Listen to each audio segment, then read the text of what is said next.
He proudly serves on the board of directors. Ladies and gentlemen, please help me in welcoming General Gary Cheek.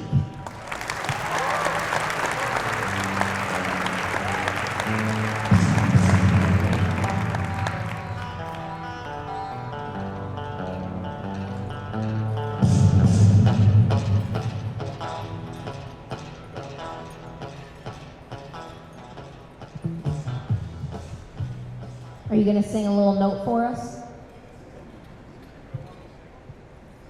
I think that he probably sings really good.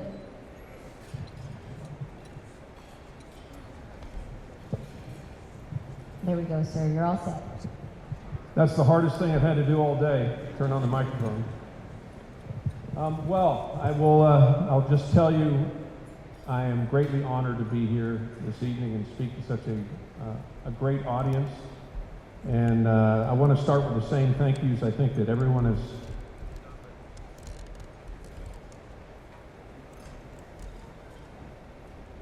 That concludes my remarks.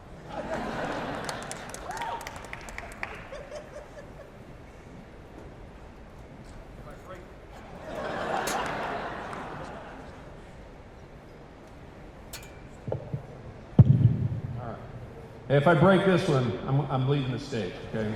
Best speech ever. So I do want to say some thank yous also, and I want to especially thank the parents of our competitors. I just want to say thank you for your support and encouragement of your child and getting them here. And I think you've done them a great service, but we all know we would never be anywhere without the love and support of our parents. So just want to say thank you to each and every one. And I know not all of them are here, but I do want to say thank you to those that are, and also the ones at home. I also want to thank all of our JROTC instructors, your leadership, your mentorship, and your service, typically beyond a very successful military career. Thank you for what you're doing. And then also to our staff at the Civilian Marksmanship Program, thank you. Really did a terrific job with this event. And my final thank you is to our competitors. Congratulations, first of all, to each and every one of you for getting here. And thank you for being part of this program and all the other great parts of JROTC. Now, I've been a part of the Civilian Marksmanship Program for about 5 years, and I've learned quite a bit about competitive shooters in that amount of time, and mostly through our scholarship program that we have, and I'll talk about that for just a minute. But before I do that, where's George? Where's George Horton from Walter? So George, I understand you've got a grant that you want to give out this evening, and how much is that for? So $2,500, what a great grant we're going to give to a very deserving cadet. But George, I would really like you to double that. 5,000, and if he doubles it, which he just did, then the Civilian Marksmanship Program, we're going to double it again. So we're going to make it a $10,000 grant for that recipient, okay?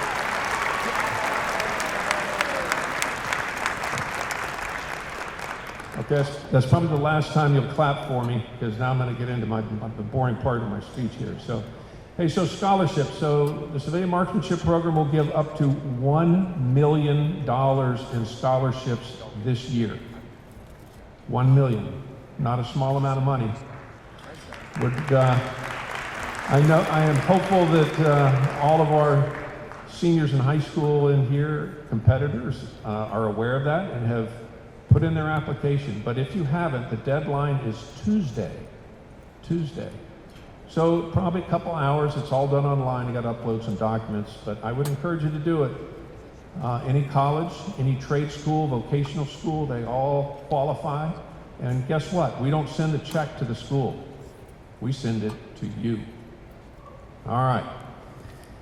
So one of the things I learned from these scholarship applications is we ask a very simple question of our applicants. What have you learned from shooting? And the answers are pretty amazing for our young Americans at this age. And it's things like this. And I know this will resonate with our shooters. You know, I've learned hard work and discipline are essential if I'm going to improve. I learned how to deal with failure. I learned how to be a mentor for a new shooter coming into the program. And I learned how to be humble in victory and gracious in defeat. And these are just some of them. And for those of you who've already submitted your application and you didn't have that as your answer, well, I can't help you now. But no, in all honesty, the one from your heart, that's the best answer you can make to that question. But I want to tell you that traits like those that you learned competing against other very talented shooters are traits that are not just going to make you a better shooter. They're going to make you a better person, a better friend, and a more productive citizen. Let me give you an example. So here's a question. What do you do when you're lost in the woods? So it was a cool winter afternoon at Fort Benning, Georgia, and a student at the U.S. Army Ranger School was on the land navigation course, and he was filled with confidence in his abilities. He knew he could handle the compass, the pace count, reading the map, all of this. He set his compass, checked out the map, headed out for the very first point, found it, set the next point, on his way. Gets about halfway to the second point, and he reaches down in his cargo pocket, and there's no map. He checks every other pocket, twice, no map. He's in a panic now, because the ranger instructor told them, if you lose your map, you fail land navigation. What do you do now, Ranger? We'll come back to him in just a minute. I want to tell you a different story about a person I would call the luckiest unlucky man in the world. His name is Dr. Klaas, it's spelled K-L-A-A-S, Klaas Schmidt. He's a Dutchman. He was born in Holland in the early 1900s in Holland, became a physical therapist, and then he moved to the Dutch East Indies, which is now present-day Indonesia, and lived in Java, decided to go to medical school, graduated, married the daughter of a Dutch planter, and started his medical practice in the 1930s. Life was very good for Dr. Schmidt and his new family. But in 1942, only a few years into his practice, the Japanese would invade the island of Java, and Dr. Schmidt and his wife both are made prisoners of war in some very brutal conditions. And in fact, in the 3 years they were prisoners of war, he saw his wife one time only when she marched by. He wasn't able to talk to her, but he was able to note that she looked very ill. And in fact, she almost died in captivity. But by 1945, as the Allies are now closing in on Java, the Japanese decided to send some of these prisoners to Japan for labor battalions. And our man, Dr. Schmidt, is one of them. So he's put on a Japanese ship, and off it sails to Japan. And everything's going fine until it runs into an American submarine. And a torpedo would send the ship to the bottom of the ocean along with 2/3 of the crew. But Dr. Schmidt's a good swimmer, and he spends a couple of weeks in the water hanging on to whatever he can, and luckily he's picked up by another ship. Unfortunately, it's a Japanese ship, and it takes him on to Japan, where he's put in a labor camp in a small town. You might have heard of it. It's called Hiroshima. So one day, Dr. Schmidt is told to go down and dig an air raid tunnel, and he's deep under the earth with a bunch of other prisoners when a loud explosion occurs The ground shakes, the earth starts to come in all around him. He and his fellow prisoners scramble to the surface, and of course they see the destruction of the atomic bomb that was dropped on Hiroshima. And Dr. Schmidt then, of course, reverts to doctor mode instead of, tunnel digger, and he's treating not only civilians and fellow prisoners, but also the guards that held him captive as well. And he spends several more weeks in Japan until the Americans come into Japan, and he is sent home to Holland, where he's able to reunite with his wife. So, was he a lucky man? Well, prisoner of war, torpedo, sunken ship, sharks, nuclear bomb. Maybe he was lucky, but I think he made a lot of his own luck through his grit, toughness, and determination. Sometime later, Dr. Schmidt and his wife will immigrate to the United States. He will get his license to be a physician here, and he's a physician in New York. And his story is not widely known. It's in a book called The World to Care For by Howard Rusk. So this story, why do I tell you about Klaus Schmidt? First, his life puts our challenges that we have into perspective. It's also a reminder that each of us really, we have no idea how tough and how resilient we can be. You have no idea the strength that you have.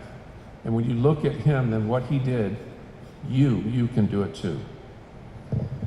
Which brings us back to our Army Ranger. Remember the Ranger? Lost in the woods? Doesn't seem like such a big deal anymore, does it? Just being lost in the woods. So the Ranger turns around, shoots a back azimuth, does his pace count, and begins his search. And as he's walking back, every tree looks different. That rock wasn't there. I must be off course somehow. He keeps going, can't find it. So what's he do? He starts to pray. Now that ranger made a lot of promises to God that day in return for that map. And finally, after the very end of it all, he finds his map, reverses direction, gets back on pace count, and completes the course. Now, I know this story is true because I was that ranger. So let me sum it up for you. You and I, but especially our young competitors here, you have no idea what life has in store for you. There are going to be times when you have challenges that seem insurmountable, but every time you think that, undoubtedly you're not right. You can overcome those. Remember, POW, sunken ship, atomic bomb, sharks, there are worse things than being lost in the woods. Second, be tough, have faith in yourself, and know that you have the inner strength to make great contributions in any role you have. It may be shooter or classmate or friend right now, but a whole bunch of future roles for you as well. And when times are tough, think of Dr. Schmidt. He responded with grit and determination to some incredible challenges, and you can too. If you remember the things that have helped you in shooting, they will help you in every other part of your life, and you too will persevere. Okay, again, thank you all very much for being here. Thank you for the opportunity to address you, and let's get on with the rest of the program and present some awards. Thanks. There he is, ladies and gentlemen. Another round of applause for General Gary Cheek.